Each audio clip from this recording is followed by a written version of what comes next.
History as It Happens, October 7th, 2021. The Many Faces of Columbus. He was a dreamer, a man of vision and courage, a man filled with hope for the future and with the determination to cast off for the unknown and sail into uncharted seas for the joy of finding whatever was there. Put it all together, and you might say that Columbus was the inventor of the American dream. It used to be a given in early October you celebrated Columbus Day, honoring the man who discovered America. Except Columbus didn't discover it, and he never knew America existed. The Genoese navigator's legacy has been controversial for some time, but lately it's turned toxic as protests against racism and police brutality took aim at Columbus statues, symbols, critics say, of enslavement and genocide. Let's explore the truth next, as we report History as It Happens, a podcast from the Washington Times. I'm Martin DeCaro. Protesters topple a statue of Christopher Columbus in Baltimore. This video. That for the first time in Virginia history, we are recognizing Monday, October the 12th, as Indigenous Peoples Day. Last week, Biden, he attacked Christopher Columbus by refusing to recognize Columbus Day. And he wants to change the name of Columbus Day to Indigenous Peoples Day. Who likes that idea? Who likes it? What the heck are you saying? That's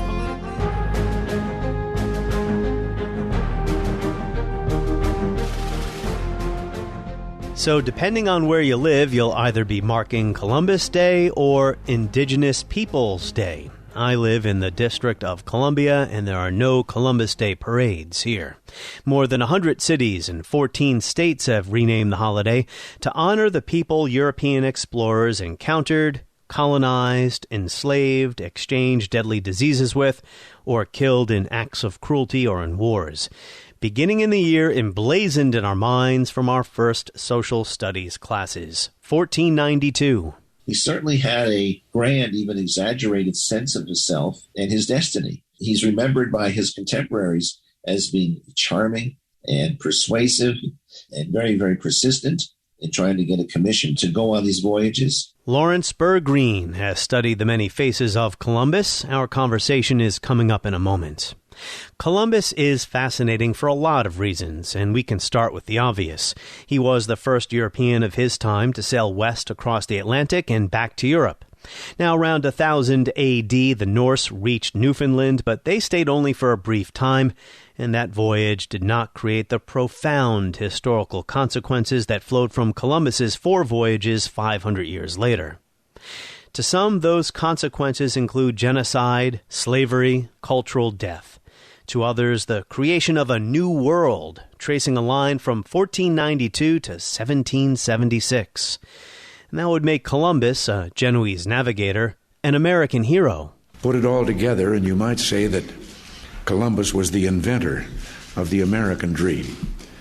Of course, we recognize others besides Columbus today. For just as Columbus, a son of Italy, inaugurated the age of European exploration in this hemisphere, so too have millions of Americans of Italian descent contributed to the building of this nation of aspirations on this continent of hope. Origin stories matter.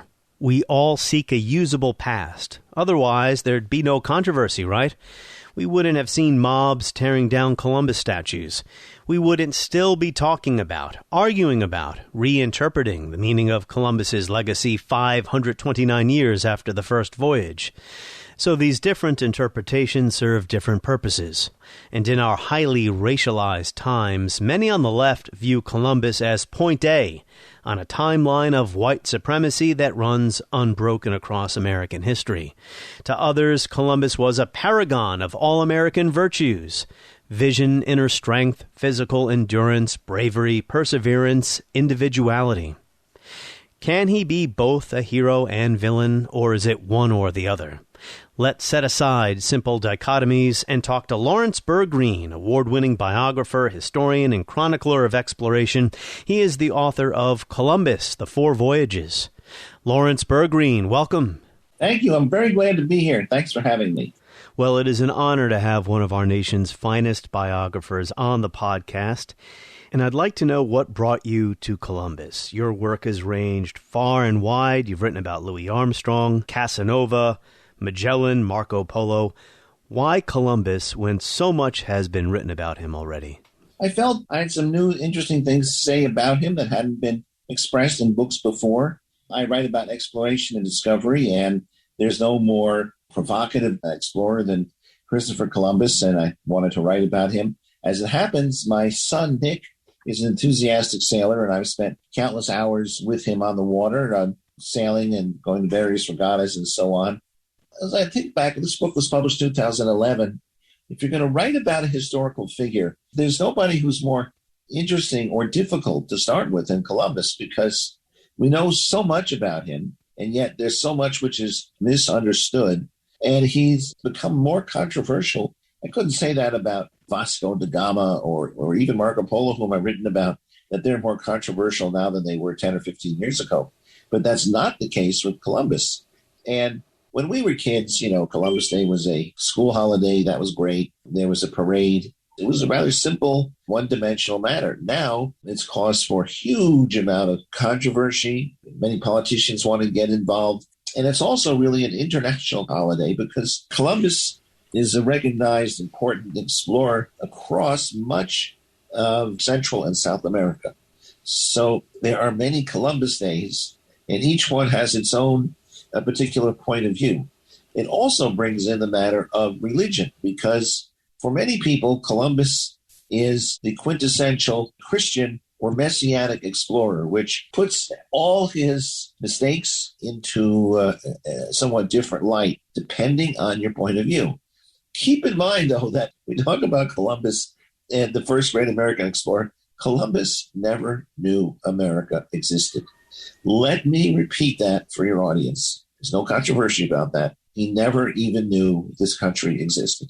Well, that's amazing considering how close he came, and he had a few cracks at stumbling upon North America, too. He made 4 voyages, as we know. They're heavily documented. Each one went to Central or South America. He might, or some of the men on his ships might have glimpsed Florida in the distance on the way, but he never suspected the existence of a North America. And if he came back today and saw the proliferation of cities and towns and organizations that were named after him, and the controversy about his name, he would be flabbergasted, because as he saw it, he was going to China.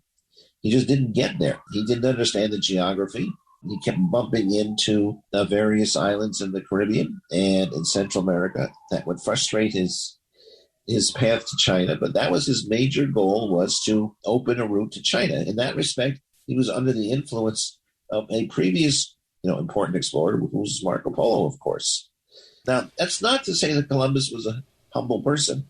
He certainly had a grand, even exaggerated sense of himself and his destiny. He's remembered by his contemporaries as being charming and persuasive and very, very persistent in trying to get a commission to go on these voyages. We can talk about his atrocities and all the hundreds or thousands or tens of thousands of deaths that he caused. And we will get to that. We'll get to that, and it's all true. Keep in mind, he was also probably the greatest maritime explorer ever. Until Columbus came along, nobody had dared to sail the Atlantic the way he did, from Europe to the New World. Or if they did, they had never heard from again. Columbus did it not once, but 4 times. If he had lived longer, he might have done it 5 times. That's interesting because he didn't reach his destination. Right. Did he realize he wasn't in China, and did he make an effort to find it? That's what we used to say in those all-night college dorm bull sessions. What is reality? And Columbus's reality was that he was actually on the outskirts of China. The world to Columbus had no Pacific Ocean. Now, the Pacific is the largest body of water on the planet by far. So it was missing this giant piece. So, he felt he wasn't all that far from China once he finished sailing across the Atlantic. So his idea of what the world was like was very different from our own. And he didn't learn from experience. In other words, if you've ever been lost driving and you keep making the same mistake over and over and over, and it's very frustrating, Columbus made the same navigation mistakes over and over and over. Now, he got help from other people. He had a brother, Bartholomew, who was nowhere near as charming, but thought to be an even better navigator, who tried to guide him.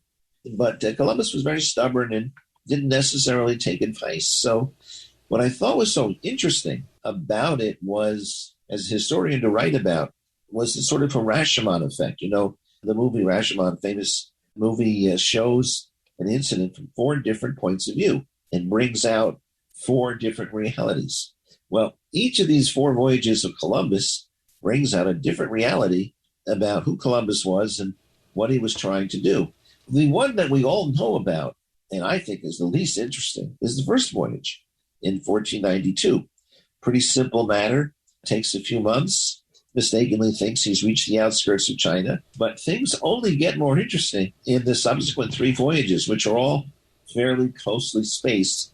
And by the time we get to the second and third voyages, he's leading a rather large fleet.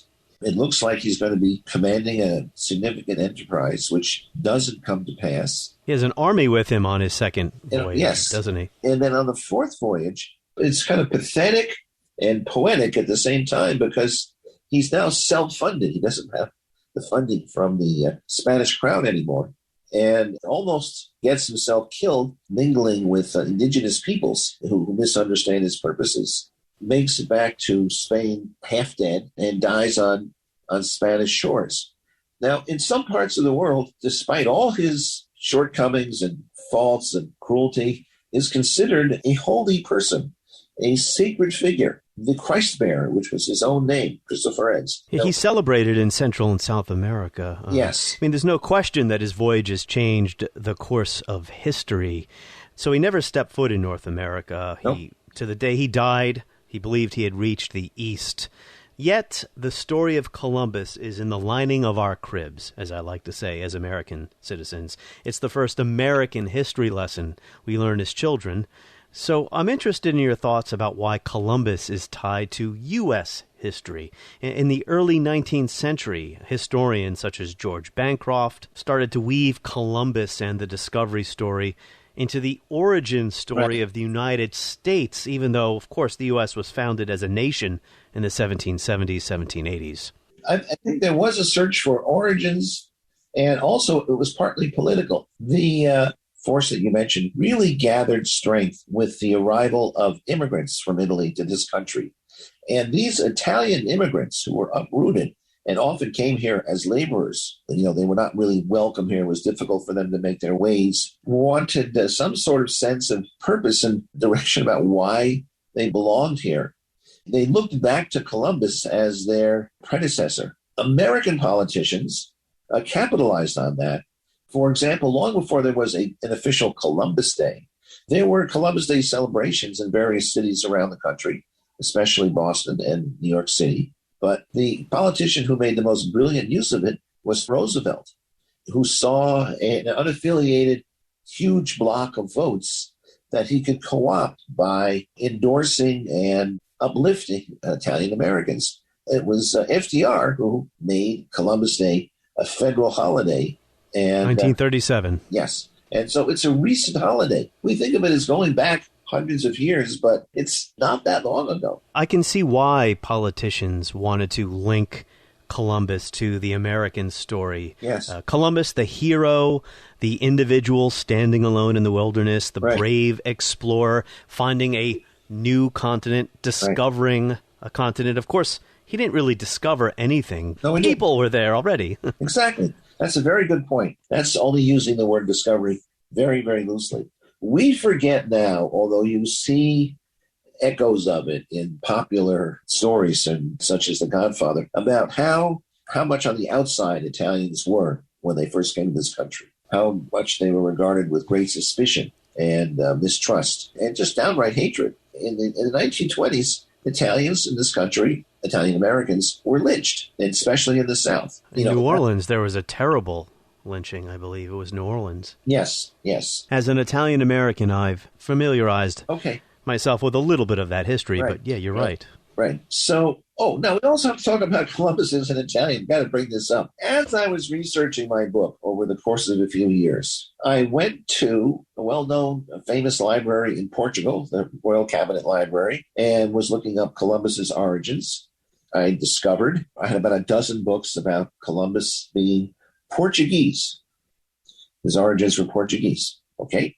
As I was doing that, I was occasionally reading articles online about Columbus. And there was a long article about the fact that Columbus was actually Polish. And there was a team of researchers using DNA, and they were about to make the definitive announcement that Columbus was the relative or illegitimate son of King Stanislaus. Now, I'm from New York City. Many, many people in New York City, I can't tell you the number of times when I said I was working in Columbus, and people said, "Oh, did you know he was really Jewish?" And I said, "Really?" Because the mythology here is that he was a converso. A converso is someone who was usually forcibly converted to Christianity. Spanish Inquisition term. Yes, Spanish, converso. Exactly. Now, there's no truth to that. Columbus was not a converso. He was Catholic. His family was Catholic. It's all well documented. I went through a lot of research. He was from Genoa.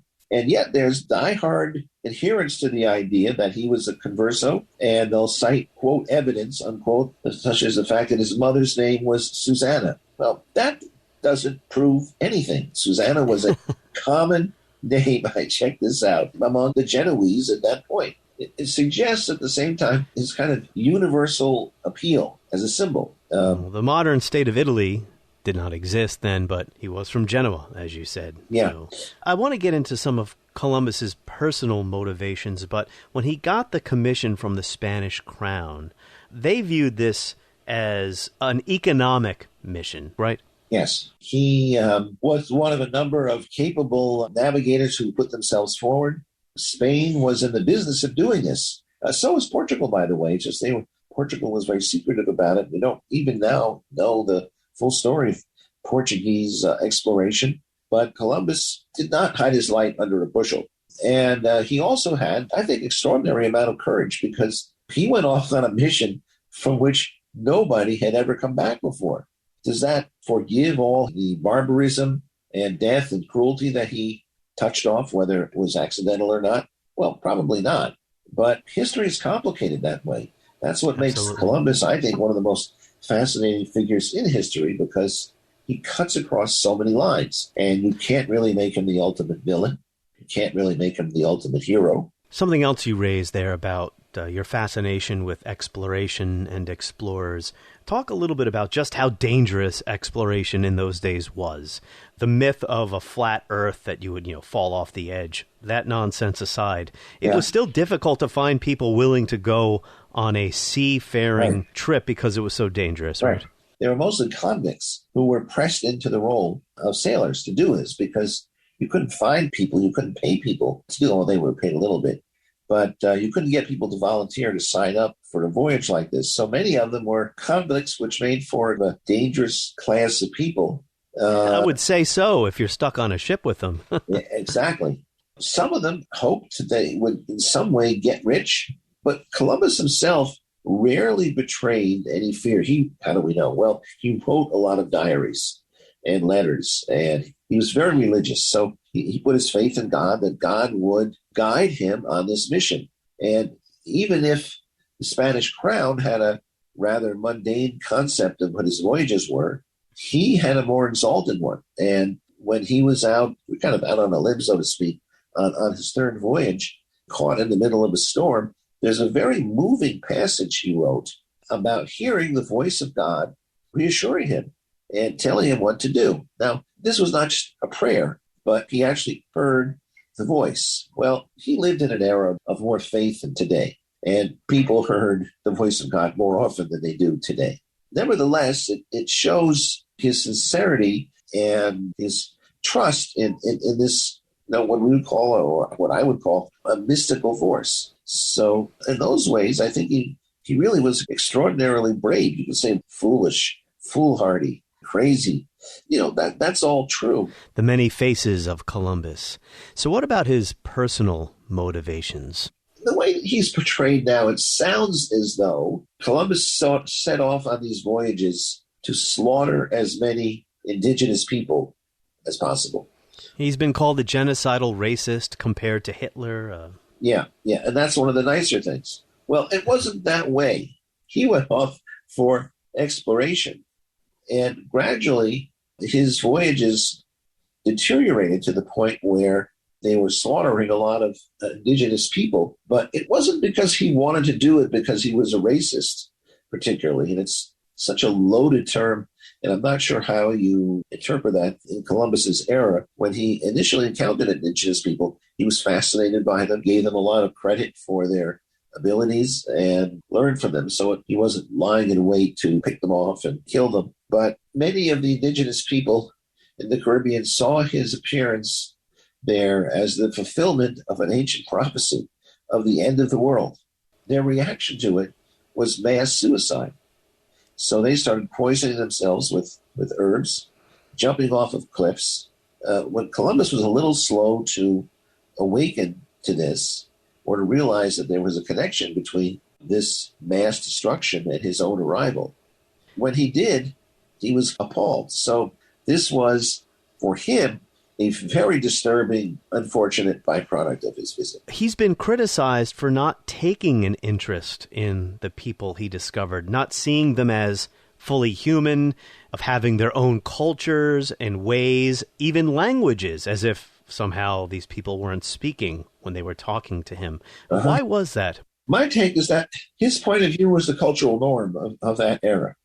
He was not any sort of champion freedom fighter. He was not interested in liberating anyone. He was interested in pursuing his messianic ambitions and, incidentally, getting gold. It's funny because his mind ran along two tracks almost simultaneously, greed and glory.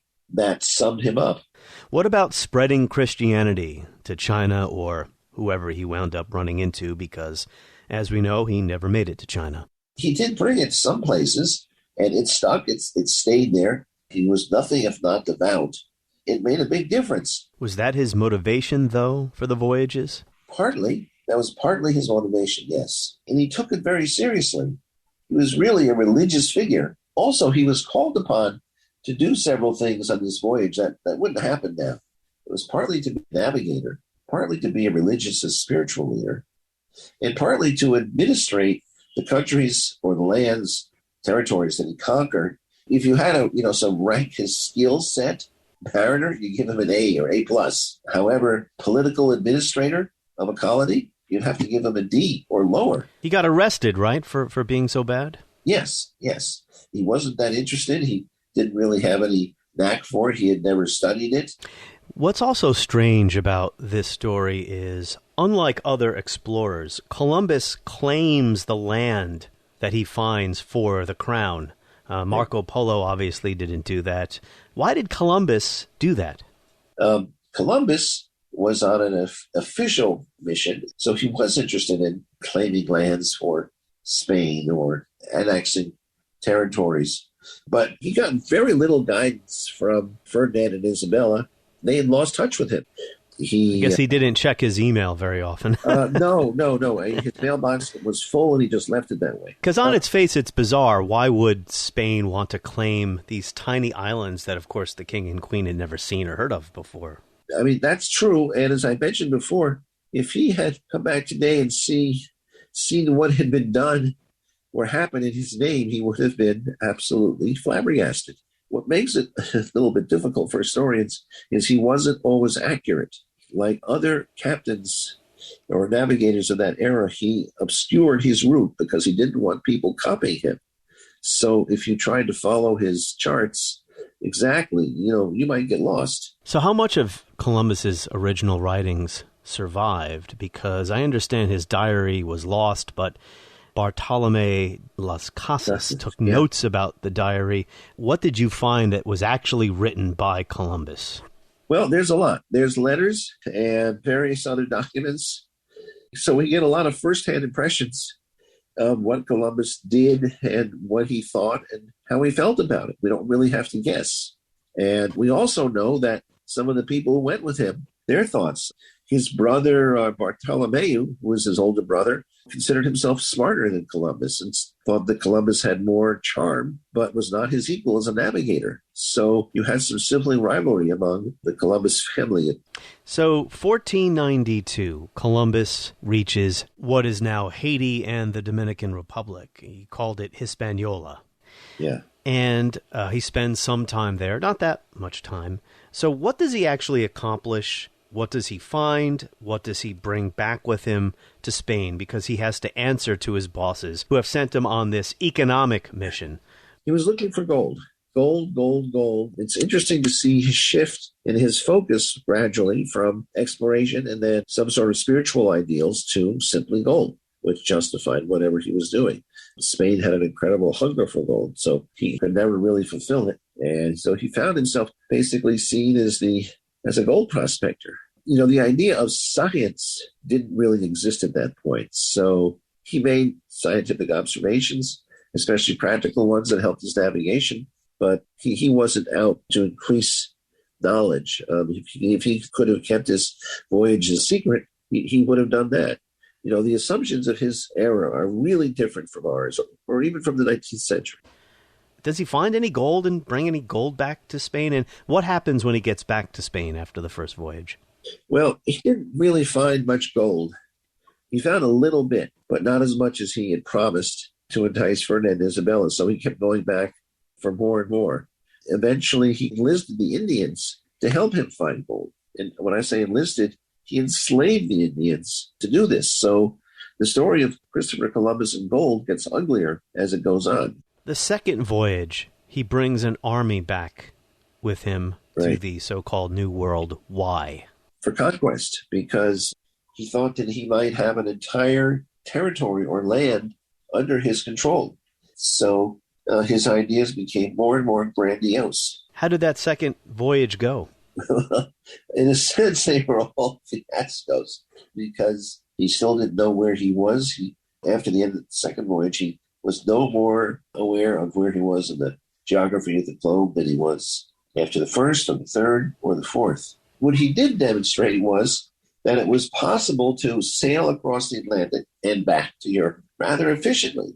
That was a big accomplishment, and that is what his secular reputation rests on. I don't mean to laugh, but it is funny that someone can be considered a great navigator on the one hand, but also not know where he is on the planet on the other. Right. That's the irony. After his fourth voyage, and you alluded to it earlier, his life goes downhill really quickly, right? Yes. He arrived back in Spain half dead. You know, history had passed him by. Ferdinand and Isabella were no longer interested in him. He died shortly thereafter, although he was then in death regarded as a sacred figure. His heart was separated from the rest of his corpse and buried separately, treated with a kind of reverence that you would for a religious figure rather than a political figure. Did he have any children? Yes, he did. And he had a very interesting son who was much more of an intellectual than he was. Columbus left him a lot of his books. He built up a library, which he wrote about, and there was nothing particularly greedy or bloodthirsty about him. He was much more scholarly. So the son Fernando was a much more interesting, more palatable figure, I guess, than Columbus, but less exciting. So Columbus is, of course, not the first person to mean different things to different people at different times in history, to historians as well as regular folks. The historian Gilles Lepore wrote that his voyages marked a turning point in the development of another economic system, not just capitalism, but slavery, as the wealth of the Americas flowed to Europe by the forced labor of the Africans, because the Indians that Columbus enslaved died pretty quickly from the forced labor. I guess 1492 is a dividing line in history for people who consider Columbus a hero. What he did led to the creation of the United States of America and everything we're enjoying today. But for people on the other side of that dividing line, 1492 brought the beginning of the end of their cultures. Enslavement, disease. We haven't really talked about disease. So my final question to you is, where does Laurence Bergreen fall on this debate? I mentioned the issues before. You know, everything from genocidal racist to fearless hero. Well, I think he encompasses all of these. That's what makes him such a challenge and so fascinating to write about, that he's not all black and white. He is black and white. The way these things, elements flow together. That's what makes history, so fascinating.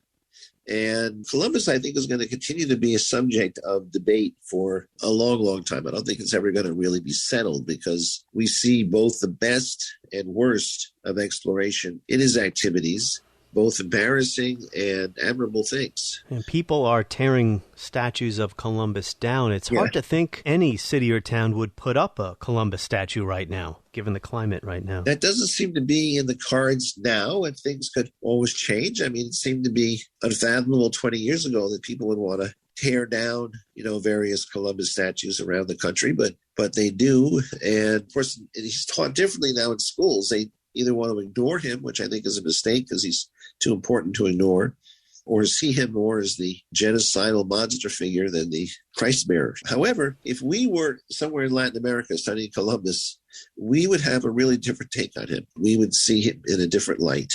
These various Columbuses will continue to coexist for a while. Are you going to go to the parade? I haven't been to the Columbus Day Parade since my son was a little kid. He was about 6 years old. But I'll think about it this year. How about you? No, this Italian-American will not be attending any. Here in the nation's capital, Washington, D.C., the holiday is now Indigenous Peoples Day by an act of the District Council. Laurence Bergreen, author of Columbus, The Four Voyages, we thank you for your insights.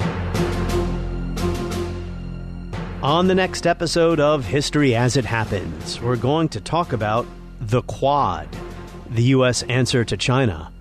Yes, the Quad. That's next as we report History as It Happens, a podcast from the Washington Times.